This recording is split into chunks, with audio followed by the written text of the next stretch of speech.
नमस्कार, मी मेघा कांबळे स्वागत करते माझ्या यूट्यूब चॅनलमध्ये. आजच्या व्हिडिओमध्ये आपण CSS पोझिशन म्हणजे काय ते पाहणार आहोत. तर बऱ्याच वेळेला CSS पोझिशन कशी द्यायची हे समजत नाही. आपल्याला लेफ्ट, राईट आणि अलाइनला सेंटर आपल्याला ही इतकंच टेक्स्ट आपल्याला माहीत असतं. तर आपल्याला वेबसाईटमध्ये जे काम करायचं असतं तर त्यासाठी वेगवेगळ्या लागणाऱ्या पोझिशन्स कशा अप्लाय करायच्या हे कळत नाही. तर आजच्या व्हिडिओमध्ये आपण हे जाणून घेणार आहोत CSS पोझिशन म्हणजे काय आणि त्याचे एक्झाम्पल्स जे आपल्याला आउटपुटमध्ये दिसतील. हे असं समोर इंटरफेस दिसते, हे अशा प्रकारचं आउटपुट असणार आहे. तर तुम्ही व्हिडिओ अगदी शेवटपर्यंत नक्की स्किप न करता पहा आणि चॅनेलला नवीन असाल तर आधी सबस्क्राईब करा. तर बघा, what is CSS position. CSS position म्हणजे काय? CSS positions controls how an element is placed on a web page. तर CSS पोझिशन म्हणजे काय? तर वेब पेजवर एखादा HTML एलिमेंट कुठे व कशा प्रकारे ठेवायचा किंवा कशाप्रकारे प्लेस करायचा हे ठरवण्यासाठी वापरले जाणारे CSS प्रॉपर्टी, ज्याला आपण CSS पोझिशन म्हणून यूज करणार आहे. तर नेक्स्ट बघा, it helps move element to different locations. तर CSS पोझिशनच्या मदतीने HTML एलिमेंट वेगवेगळ्या ठिकाणी हलवता किंवा ठेवता येतो, जिथे आपल्याला जिथे पाहिजे तिथे सेट करता येतो. तर थर्ड बघा, it is commonly used for navigation bar, buttons, images and layouts. तर याचा यूज आपल्याला फक्त टेक्स्टसाठीच नाही तर नेव्हिगेशन बारमध्ये, बटन्समध्ये किंवा इमेजेस लेआउट दाखवण्यासाठी सुद्धा CSS पोझिशनचा यूज केला जातो. तर बघा, CSS पोझिशनचे 5 टाईप्स आहेत: स्टॅटिक्स, रिलेटिव्ह, ॲब्सोल्यूट, फिक्स्ड आणि स्टिकी.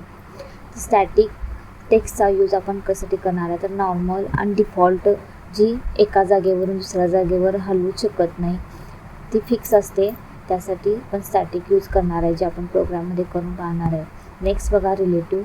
ओरिजिनल पोझिशनपासून टॉप किंवा लेफ्टने मूव्ह करण्यासाठी त्याचा यूज केला जातो.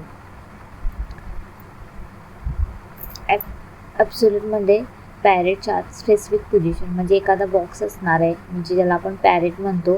पॅरेट त्याच्यामध्ये आपण टेक्स्ट ॲड करू शकतो. तर त्याच्यासाठी आपण ॲब्सोल्यूट, त्याच्यामध्ये एक पॅरेट क्लास असणार आहे आणि ॲब्सोल्यूट क्लास असणार आहे. देन नेक्स्ट बघा, फिक्स्ड. स्क्रीनच्या कोपऱ्यामध्ये फिक्स्ड आपण टेक्स्ट लिहू शकतो, जी आपल्याला खूप युजफुल वाटते वेबसाईटमध्ये यूज करण्यासाठी. जी फिक्स असते टेक्स्ट, हलत नाही, स्क्रीनच्या एका कोपऱ्यामध्ये ती दिसते, आपल्याला डिस्प्ले होते. देन स्टिकी बघा, स्क्रोल केल्यावर आपल्याला स्टिक होतो, तर त्यासाठी आपण स्टिकी टेक्स्ट यूज करतो. तर याचं एक्झाम्पल आपण 1 बाय 1 पाहूया कसं होतंय. चला तर मग वेळ न घालवता आपण प्रोग्राम करून पाहूया. तर फर्स्टला स्टार्टिंगला आपण एक्झाम्पल घेतले स्टॅटिकचं. तर ड्यू क्लास कंटेंटमध्ये आपण पॅराग्राफ आपण लाईन ॲड आधी करून घेणार आहे, त्याच्यानंतर आपण हेडर देणार आहे. तर बघा, इथे 4 ते 5 लाईन इथे घेते मी पॅराग्राफ लाईनचे. तर याचं आउटपुट बघूया आता काय होते प्रोग्राम सेव्ह करून. तर बघा, आउटपुट डिस्प्ले होतं आहे. आता याला आपण स्टाईल करूया. फक्त बॉडी सेट करूया. बॉडीमध्ये आपण मार्जिन 0 दिले, पिक्सेल, फॉन्ट फॅमिली आपण एरियल ठेवली. देन सेकंड आपण करणार आहे स्टेप, H2मध्ये क्लास स्टॅटिक घेतला आहे आणि तो स्टॅटिक क्लास आता स्टाईल करायचा. तर बघा, डॉट स्टॅटिक वापरून आपण स्टाईल करणार आहे. तर फर्स्टली पोझिशन आपण स्टॅटिक ठेवले आणि आपण बॅकग्राऊंड लाईट ब्लू ठेवला आहे आणि त्याच्यानंतर आपण इथं पॅडिंग दिले 10 पिक्सेलचं. तर बघूया आउटपुट प्रोग्राम सेव्ह करून. तर बघा, इथे आउटपुट डिस्प्ले होते, तर जे चेंज न होणारं असं स्टॅटिक. देन सेकंड आपण रिलेटिव्ज घेतले. रिलेटिव्ज म्हणजे एलिमेंटच्या जी ओरिजिनल पोझिशनपासून हलण्यासाठी जागा टेक्स्टसाठी. तर बघा, आपण नेक्स्ट पण तसंच घेतलं आहे. H2 क्लास आपण रिलेटिव्ह ठेवला आहे बॉडीमध्ये. देन रिलेटिव्ह आपण आता स्टाईल करणार आहे. पोझिशन आपण रिलेटिव्ह ठेवले. टॉपला आपण व्हॅल्यू देऊया आणि बॅकग्राऊंड कलर आपण ग्रीन ठेवला आहे. बघा, आउटपुट रिलेटिव्ह टेक्स्ट थोडं पुढे सरकले टेक्स्ट. ओके. देन थर्ड बघा, same as it is H2 class आपण ॲब्सोल्यूट घेतला आहे त्याच्यासाठी आपल्याला एक पॅरेंट लागणार आहे, म्हणजे जे कंटेनर एक बॉक्स असणार आहे त्या बॉक्समध्ये आपण जी टेक्स्ट देणार आहे त्यासाठी एक पॅरेंट क्लास आणि एक ॲब्सोल्यूट क्लास लागणार आहे. तर आपण ड्यू क्लास आपण पॅरेंट घेतलं इथं. त्यानंतर आता पॅरेंट क्लास सेट करूया. पोझिशन रिलेटिव्ह ठेवले, विड्थ आपण 500 पिक्सेल दिले, हाईट 150 पिक्सेल ठेवले बघा. बॅकग्राऊंड आपण लाईट येलो ठेवला आहे. त्याच्यानंतर आपण ॲब्सोल्यूट सेट केले बघा. पोझिशन आपण ॲब्सोल्यूट ठेवले. टॉपला आणि लेफ्टला आपण 20 पिक्सेल टू 100 पिक्सेल ठेवले आणि बॅकग्राऊंडला आपण ऑरेंज कलर दिला आहे. आणि पॅडिंग आपण सेट केले 10 पिक्सेलची. तर पॅरेंट क्लास आणि ॲब्सोल्यूट क्लास असे दोन वेगवेगळे क्लास आहेत जे ॲब्सोल्यूटमध्ये असणार आहेत. तर ॲब्सोल्यूट हा मेन क्लास आहे, पॅरेंट हा कंटेनर आहे, त्याच्यासाठी आपण पॅरेंट वापरले. तर आपल्याला दिसताना आउटपुट असं दिसणार आहे की बॉक्समध्ये टेक्स्ट असं असणार आहे. तर बघायचं आउटपुट आता कसं दिसतंय. तर बघायचं आउटपुट डिस्प्ले झालेलं दिसते. आपल्याला बॉक्समध्ये टेक्स्ट आलेलं दिसतं, ॲब्सोल्यूट टेक्स्ट. आणि आपल्याला साईडला लाईट येलो कलर दिसतोय, पुसट असा लाईटली. तर अशा प्रकारे आपण पॅरेंट क्लास आणि ॲब्सोल्यूट क्लास घेऊन आपण स्टाईल करू शकतो इझी पद्धतीने.